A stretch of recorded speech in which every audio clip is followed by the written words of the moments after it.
រយៈពេលប្រហែលថ្ងៃមុនគឺខ្ញុំបានរស់នៅជាមួយនឹងព្រះពុទ្ធសាសនាគឺចំណាយពេលមួយយប់2ថ្ងៃក្នុងការរស់នៅក្នុងវត្តហូបបាយវត្តរៀនព្រះធម៌សួស្តីអ្នកទាំងអស់គ្នាខ្ញុំណាភិនចង់ដឹងថាវីដេអូនេះទៅជាយ៉ាងណាតោះយើងទៅតាមដានទាំងអស់គ្នាចាប់ផ្ដើមមុនដំបូងគឺខ្ញុំចាប់ផ្ដើមរៀបចំខ្លួនពាក់កៅអៅក្រៅពាក់មួកសុវត្ថិភាពអីផ្សេងរៀបចំអវ៉ាន់ដាក់ម៉ូតូដើម្បីចេញដំណើរទៅវត្តរបស់យើងការធ្វើដំណើរទៅវត្តនេះគឺខ្ញុំជិះម៉ូតូពីអ្នកប្អូនខ្ញុំទៅដូចតាពេលទៅបោះតង់នៅការីរ៉ុមដែរទេអ្នកទាំងអស់គ្នាហើយមុននឹងទៅដល់វត្តហ្នឹងក៏ខ្ញុំបានឆ្លៀតចូលចាក់សាំងបន្តិចដែរដើម្បីកុំឲ្យយើងមានភាពរអាក់រអួលក្នុងការធ្វើដំណើរអញ្ចឹងទៅផ្លូវទៅវត្តហ្នឹងគឺវារៀងហុយដោយសារតែគេកំពុងធ្វើផ្លូវតែវាមិនមែនជាបញ្ហាសម្រាប់ពួកយើងទេពួកខ្ញុំជិះចុះជិះឡើងគឺមកដល់វត្តបាត់ពេលមកដល់ក្នុងវត្តភ្លាមពួកខ្ញុំចាប់ផ្ដើមរៀបចំដោះអវ៉ាន់ដូចជាមួកប៉ុន្តែខ្ញុំភ្លេចដោះអាវក្រៅចេញសូមអធិស្ឋានផងអ្នកទាំងអស់គ្នាហើយពួកខ្ញុំក៏បានចូលទៅថ្វាយបង្គំព្រះចៅអធិការនៅក្នុងវត្តសូមលោកបងសម្រាកនៅក្នុងវត្តមកយប់ហូបបាយហូបអីនៅក្នុងវត្តហ្នឹងហើយលោកបងមិនត្រឹមតែយល់ព្រមទេគឺព្រះអង្គបានផ្ដល់កន្លែងស្នាក់នៅដ៏ល្អសម្រាប់ពួកខ្ញុំទៀតគឺស្នាក់នៅបណ្ណាល័យនៃវត្តហ្នឹងក្នុងបណ្ណាល័យនេះគឺមានសភៅច្រើនខ្លាំងមែនទែនហើយជាពិសេសគឺមានកាហ្វេផឹកទៀតអ្នកទាំងអស់គ្នាសំខាន់គឺលោកបងបានឆុងកាហ្វេឲ្យពួកខ្ញុំម្នាក់មួយកែវទៀតជាតិខ្លាំងមែនទែនបានកន្លែងស្នាក់នៅឲ្យពួកខ្ញុំក៏ចាប់ផ្ដើមរើអវ៉ាន់ចេញពីម៉ូតូយកទៅដាក់នៅក្នុងបណ្ណាល័យហើយក៏ចាប់ផ្ដើមដើរមើលទេសភាពក្នុងវត្តហ្នឹង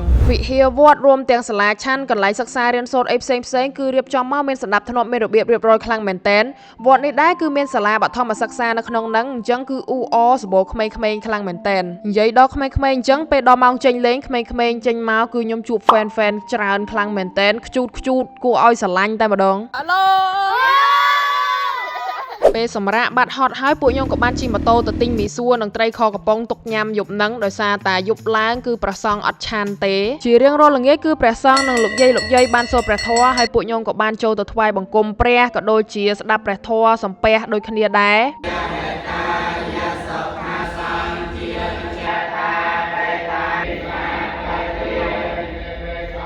កំពុងតែស្ដាប់ធម៌គឺមានឆ្មាមួយមកអង្គុយជិតខ្ញុំអ្នកទាំងអស់គ្នាទេខ្ញុំឆ្ងល់ដែរគ្រប់វីដេអូបើមិនឆ្កែក៏ឆ្មាដែរមកអង្គុយជិតខ្ញុំមកព្រុសដាក់ខ្ញុំពេញហ្នឹងពេលដែលសូត្រព្រះធម៌ចប់គឺអត់ទាន់សម្រាកទេអ្នកទាំងអស់គ្នាគឺលោកយាយនិងព្រះសង្ឃគឺបានសិក្សារៀនសូត្រព្រះធម៌បន្ថែមលោកយាយគឺសិក្សារៀនសូត្រមួយផ្នែកផ្សេងទៅហើយព្រះសង្ឃក៏បានសិក្សារៀនសូត្រមួយផ្នែកផ្សេងទៅនៅពេលដែលសិក្សារៀនសូត្រចប់គឺព្រះសង្ឃលោកម្ចាស់ក៏បាននិមន្តទៅសម្រានប៉ុន្តែពួកខ្ញុំគឺរៀបចំធ្វើម្ហូបញ៉ាំដោយសារតែអត់អាចអត់បាយដោយលោកបងបានទេម្ហូបខ្ញុំយប់នេះគឺមានគុយទាវជាមួយនឹងត្រីខកំប៉ុងប៉ុន្តែលោកយាយហើយនិងអ្នកនៅក្នុងវត្តគឺចិត្តល្អខ្លាំងមែនតែនឲ្យមន់ខ្ញុំញ៉ាំទៀតអ្នកទាំងអស់គ្នាជាតិខ្លាំងណាស់បន្ទាប់ពីដើរហត់ពេញមួយថ្ងៃមកបានទឹកស៊ុបក្តៅហត់បែបនេះបាននំបានអីញ៉ាំឆ្ងាញ់គឺមានកម្លាំងព្រឹសតែម្ដងព្រះខែថ្ងៃនេះគឺពេញវងល្អខ្លាំងមែនតែនដោយសារជាថ្ងៃពេញបរមីហើយពួកខ្ញុំពេលញ៉ាំអីហើយតនេខ្លាំងពេកតដើរមើលចេតិយវត្តលេងអាងឹតឈឹងអ្នកទាំងអស់គ្នាមានតែពលឺចេញពីពិលទូរស័ព្ទរបស់ខ្ញុំនឹ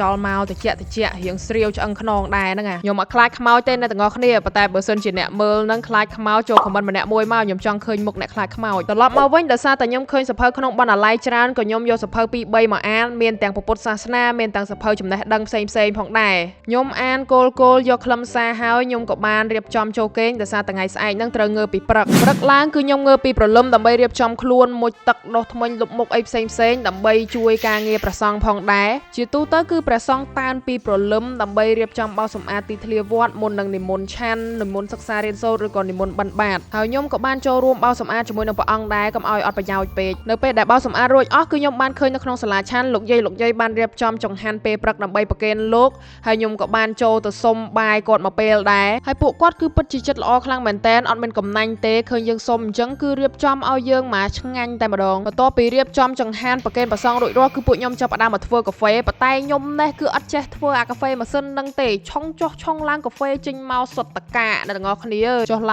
ើងគឺលបងជួយតដែលតមតែបានកាហ្វេមួយកែវនេះគឺថាចង់កន្លះម៉ោងបាយព្រឹកហើយគឺពួកខ្ញុំអត់ទាន់សម្រាកទេអ្នកទាំងអស់គ្នាគឺពួកខ្ញុំទៅមើលព្រះសង្ឃលោករៀនភាសាបាលីឈរឡើងឈរញឹមលោកបងឲ្យចូលរៀនដែរបដ ாய் នេះជាលើកទី1ដែលខ្ញុំបានរៀនភាសាបាលីពីព្រះសង្ឃផ្ទាល់តែម្ដងហើយបើសិនជាមានទាស់ខុសអីកុំប្រកែប្រកាន់អ្នកទាំងអស់គ្នាទេសមាលាអក្សរវិធីនិទេសទី1ឯអោ8តួនេះហៅថាសារៈស្រៈកខៈកៈខៈងៈចៈឆៈបថៈលៈធៈណា ពេលរៀនហើយគឺពួកខ្ញុំរងចាំព្រះសង្ឃលោកនិមន្តមកពីបិណ្ឌបាតវិញហើយចូលបាយថ្ងៃតែម្ដងអ្នកទាំងអស់គ្នាបាយថ្ងៃគឺបបោខ្លាំងមែនតែនពេលបាយហើយខ្ញុំក៏បាននិយាយលេងជាមួយនឹងចាស់ៗនៅនឹងតិចតួចដែររួចរាល់អស់ពួកខ្ញុំក៏ចាប់ផ្ដើមរៀបចំអវ៉ាវ៉ាន់ដើម្បីទៅផ្ទះវិញប៉ុន្តែពួកខ្ញុំអត់ទាន់បានទៅផ្ទះភ្លាមទេគឺពួកខ្ញុំបានយកកៅអៅដែលពួកខ្ញុំបានទិញមកដើម្បីរៀបចំចែកលោកយាយលោកតាដែលនៅក្នុងវត្តនេះផងដែរខ្ញុំអត់មានអីជូនពួកគាត់ច្រើនទេអ្នកទាំងអស់គ្នាមានតែកៅអៅតិចតួចដែលខ្ញុំបានទិញពីម្ពិញដោយសារតែមុននឹងខ្ញុំមកវត្តនេះគឺខ្ញុំបានចូលហាង 10-11 នៅម្ពិញដើម្បីទិញកៅអៅខ្ញុំមកទិញកៅអៅនៅ 10-11 នេះគឺដោយសារតែមានសាច់កណាត់ល្អៗច្រើនត្រូវចិត្តខ្ញុំហើយជាពិសេសនៅក្នុងឱកាសចូលឆ្នាំខ្មែរខាងមុខនេះគឺនៅខាង 10-11 គឺមានបញ្ចុះតម្លៃរហូតដល់